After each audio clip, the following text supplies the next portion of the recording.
இதிலேயும் அதே மாதிரி தான், அதாவது நான் லைனிங் துணியும் சாரி துணியும் தைச்சிருக்கிறேன். அதுக்கு பிறகு நான் அதாவது சாரி துணியை வச்சுட்டு இந்த லைனிங் துணியை தூக்கி நான் பின்பக்கமாக வைக்க போகிறேன். அதாவது இந்த லைனிங் துணியோட சேர்த்து நான் வைக்க போகிறேன். அதாவது லைனிங் துணியையும் நான் வச்சுட்டு அதுக்கு பிறகு மேலுக்காக சாரி துணியும் நல்ல பகுதி இப்படி நாங்கள் வச்சுட்டு தைக்கும் போது நாங்கள் திருப்பும் போது நல்ல ஒரு நீட்டாக வரும். அதை நீங்கள் கவனியுங்கள். அதாவது நான் முதல் உங்களுக்கு தைச்சு காட்டின அதே மெத்தட் தான் இதில் நான் செய்ய போகிறேன்.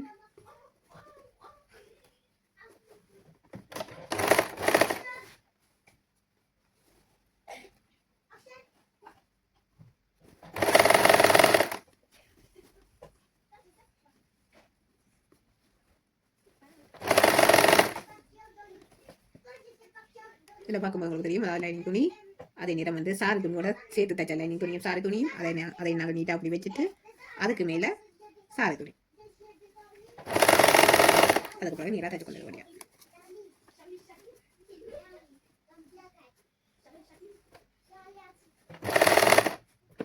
அதாவது இந்த இடம் உங்களுக்கு இப்போ பாருங்க, இந்த இடம் எனக்கு எல்லாம் திரும்பி வரையில நான் என்ன செய்ய போகிறேன், இந்த ப்ரெஷர் ஃபுட்டை மேலுக்காக தூக்கி போட்டு அதுக்கு பிறகு இந்த கீழே இருக்கிற லைனிங் துணியை நீராக்குறேன்.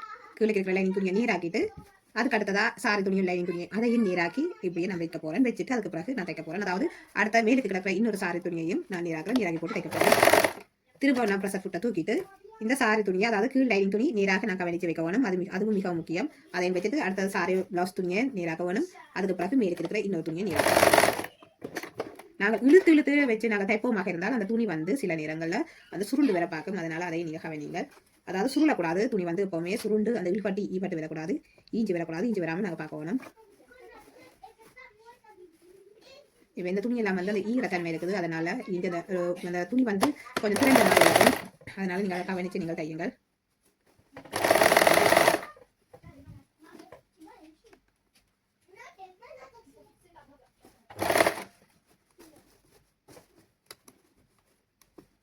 இதெல்லாம் சுருப்படாமல் நாங்கள் பார்த்துருக்கோம்.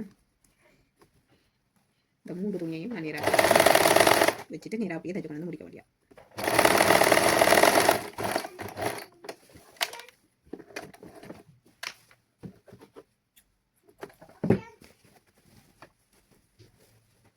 இப்போ பாருங்க, நான் தைச்சு முடிக்கிறது இப்படி தான் இருக்குது. அதாவது இது பின்பக்கம். இனி நான் முன்பக்கத்துக்கு நான் திருப்பணும்னா இதையும் இப்படி முன்பக்கத்துக்கு விரிச்சு கொண்டு லைனிங் துணியையும் மற்றது சாரி துணியையும் நீங்கள் அப்படியே விரிச்சிட்டு நீங்கள் பார்த்தீங்கன்னா நல்ல ஒரு நீட்டாக எங்களுக்கு வந்திருக்கும். பாருங்கள், இப்படி தான் வந்திருக்கும். நல்ல நீட்டாக இருக்குது. அதாவது எங்களுக்கு இந்த சாரி துணி, அதாவது நாங்கள் தைச்சது வித்தியாசம் தெரியாது. எங்கேயுமே எங்களுக்கு காட்டி கொடுக்காது. நாங்கள் தைச்சது ஒரு கொஞ்சம் கொடுத்து நீட் இல்லாத மாதிரி நல்ல ஒரு நீட்டாக இருக்கும். அந்த நாங்கள் எங்கே தைச்சா எங்கே முடிச்ச மாதிரி தெரியாத மாதிரி இங்கே பாருங்கள், பின்னுக்கு பாருங்கள் நல்ல ஒரு நீட்டாக நாங்கள் எடுத்திருக்கிறோம். அதாவது அந்த இடவழியல் இது அந்த தைச்சது அந்த துணியின் மிகுதியல் எதுவுமே தெரியாதபடி அதே மாதிரி தான் இங்கேயும் வந்திருக்குது. 2 சைடு நல்ல ஒரு நீட்டாக நாங்கள் தைச்சிருக்கிறோம். இதே மாதிரி நீங்கள் தைங்கள் ஃப்ரெண்ட்ஸ், நல்ல ஒரு நீட்டாக வரும். இனி நான் வந்து ஷோல்டர் இதோட ஜாயின் பண்ண போகிறேன். இனி நான் வந்து இந்த பக்கமும் நான் வந்து அந்த சைடு நான் தைக்கணும். அதாவது இந்த சைடு நான் தைக்கணும். அதே தைச்சிட்டு நாங்கள் ஜாயின் பண்ணுவோம்.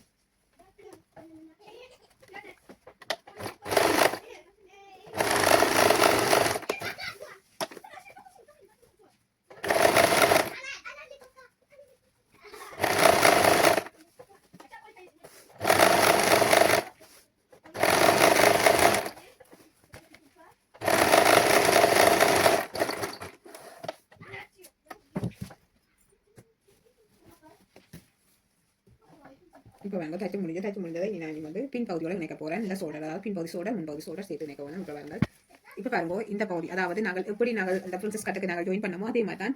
அதாவது இந்த நல்ல பகுதியும் ஒன்றோட பார்த்த வழியும் அடுத்ததாக லைனிங் துணியும் ஒன்றோட பார்த்ததாக. அதாவது நாங்கள் இப்போ இப்படி விரிச்சு வச்சுக்கோம். இனி இப்படி திருப்பி மடிக்கும் போது ஒன்றோட பார்த்த மாதிரி தான் வரப்போகுது. இப்படி நீங்கள் தைக்கும் போது உண்மையில் நல்ல ஒரு நீட்டாக இருக்கு. நாங்கள் எங்கே ஜாயின் பண்ணினோம் எங்கே தைச்ச மாதிரி தெரியாத மாதிரி நல்ல ஒரு நீட்டாக இருக்கும். கூட எல்லாருமே இதை தான் கவனிக்கிறோம். நாங்கள் தைக்கும் போது இப்போ நீங்கள் எவ்வளோ காலம் இதில் எக்ஸ்பீரியன்ஸ் ஆகிருக்கிறீங்கன்னு சொல்லி இதுவெல்லாம் கவனிப்பேன். சின்ன விஷயங்கள்லாம் உங்களுடைய ஒவ்வொரு தையல் நீட்டுகளை கவனிப்பேன். அப்படி நாங்கள் நீட்டாக தைச்ச மாதிரி உண்மையில் எங்களை சாரி பிளவுஸ் மிகவும் அழகானதாக இருக்கும். அதே நேரம் வந்து அவர்களுக்கும் பிடிக்கும். ஓடருக்கு கொண்டு வர வைக்கும் நல்ல ஒரு சந்தோஷமாக இருக்கும். ஏன்னா தங்களோட சாரி பிளவுஸ் நல்ல ஒரு நீட்டாக இருக்குன்னு சொல்லி வைக்கும் சந்தோஷமாக இருக்கும். நாங்கள் அதை தான் கவனிக்கணும் ஃப்ரெண்ட்ஸ். நல்ல ஒரு நீட்டாக நீங்கள் தைச்சு கொடுங்க. இப்போ பாருங்க, நான் இதில் வந்து கட்டு போட்டு அதாவது நான் தையலுக்கு விட்ட அந்த அரேஞ்சியை நான் அப்படியே தைச்சிருக்கிறேன். இந்த எக்ஸ்ட்ராவாக இருக்கிற அந்த நூல்கள் எல்லாத்தையுமே நீங்கள் வெட்டி கழியுங்கள். திரும்ப இன்னொரு தையல் இப்போ நான் வந்து 2ஆம் தையல்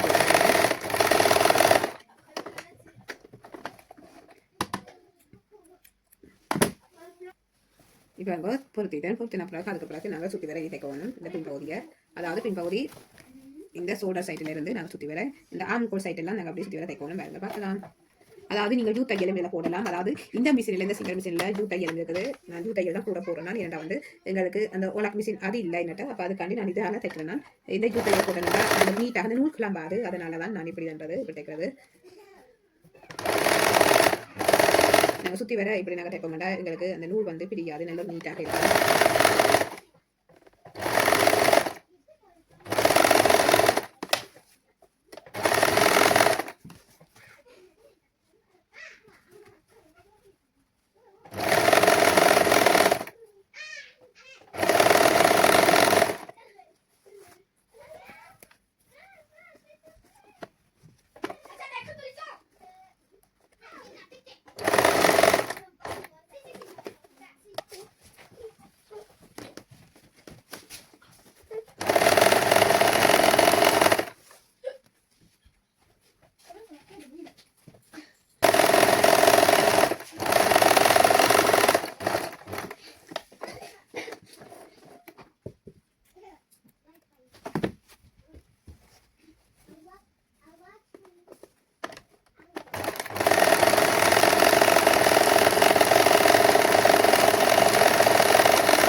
இனி வந்து நான் அடுத்த சைட்டை நான் தைக்கணும். அதாவது இந்த எக்ஸ்ட்ராவாக இருக்கிற இந்த துணிகள் எல்லாத்தையும் நாங்கள் கட் பண்ணணும். துணி அதே நேரம் நூல்கள் எல்லாத்தையுமே நாங்கள் கட் பண்ணி கொடுத்தா நாங்கள் தைக்க தொடங்கணும். அப்போ தான் எங்களுடைய ஷோல்டர் வந்து நல்ல ஒரு நீட்டாக இருக்கும். இதை நம்ம தைச்ச மாதிரி தான் தைக்க போகிறோம். அதாவது இப்படி இந்த துணியை விடிச்சு கொண்டு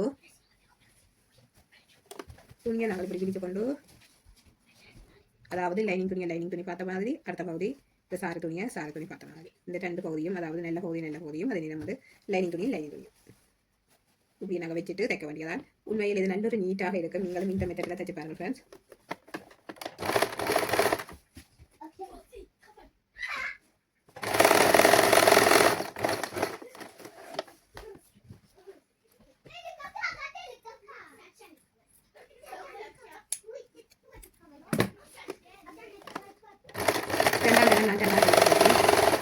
ரெண்டு தடவை நாங்கள் இந்த தையல் போடும்போது நல்ல ஒரு ஃபிட்டாக இருக்கும். இப்போ தைச்சா பிறகு இப்படி தான் இருக்க போகுது. இந்த ஷோல்டர் வந்து இப்போ நல்ல நீட்டாக இருக்குது. அதே நேரம் வந்து பின்பக்கம் இப்படி தான் இருக்க போகுது. அது இந்த தையல் நாங்கள் எங்கே தைச்சு நாங்கள் சொல்லி அந்த தையலின் அடையாளம் தெரியாமல் இருக்கணும். அப்படி நாங்கள் தைப்போமாக இருந்தால் மிகவும் நல்ல ஒரு நீட்டாக இருக்கும். பாருங்கள் ஃப்ரெண்ட்ஸ், இப்படி தான் இருக்கும். அதாவது உள்ளுக்கு போயிடும். நாங்கள் இந்த பொறுப்பினது வந்து உள்ளுக்காக இருக்கும், வெளியில தெரியாது. கொஞ்சம் கொடுத்து வெளியில தெரியாது. நீங்கள் இந்த மெத்தட் நீங்கள் தைப்பீங்கன்னா உங்களோட சால்பாஸ் மிகவும் அழகானதாக இருக்கும். கொஞ்சம் கொடுத்து இந்த வெளியில தெரியவே இல்லை. இப்போ நாங்கள் இங்கே அரை இஞ்சி நாங்கள் விட்டுருக்கோம். இவ்வளவும் இதுக்குள்ளே நிற்குது. இந்த அரைஞ்சி இவ்வளோத்துக்கு நிற்குது. அந்த அரைஞ்சியும் இதுக்குள்ளேயே நிற்குது உள்ளுக்காக. இனி நான் இதை வந்து சுற்றி வர தைக்க போகணும். சுற்றி வர இந்த வீட்டைகள் தான் தைக்க போகிறேன்.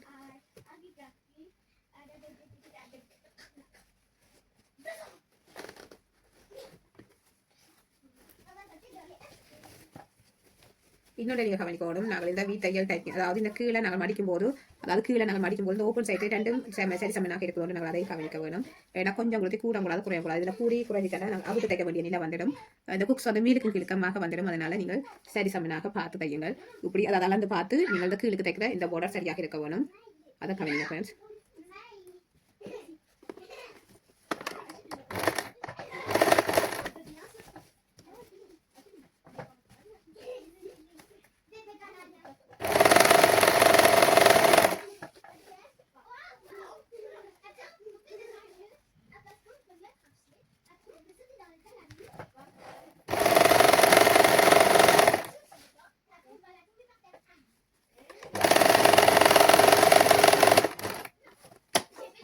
இனி நான் வந்து வீட்டையல் தைக்க போகிறேன்.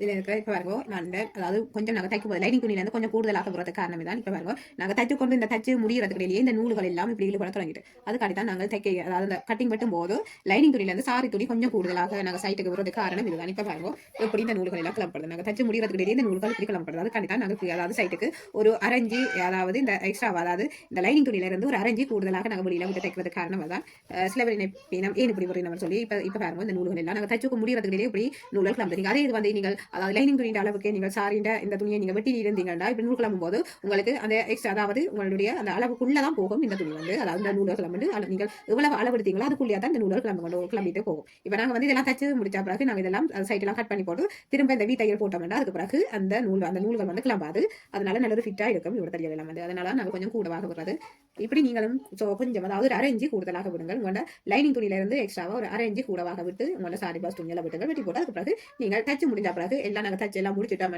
அதுக்கு பிறகு நீங்கள் வெட்டி விடலாம் இந்த எக்ஸ்ட்ரா இருக்கிற மிகுதி துணியெல்லாம் வெட்டிட்டு அதில் தையல் போட்டு விடுங்கள் தையல் போட்டுட்டீங்கன்னா இந்த அதாவது இந்த நூல்கள் வந்து கிளம்பாது எக்ஸ்ட்ராவாக இருக்கிற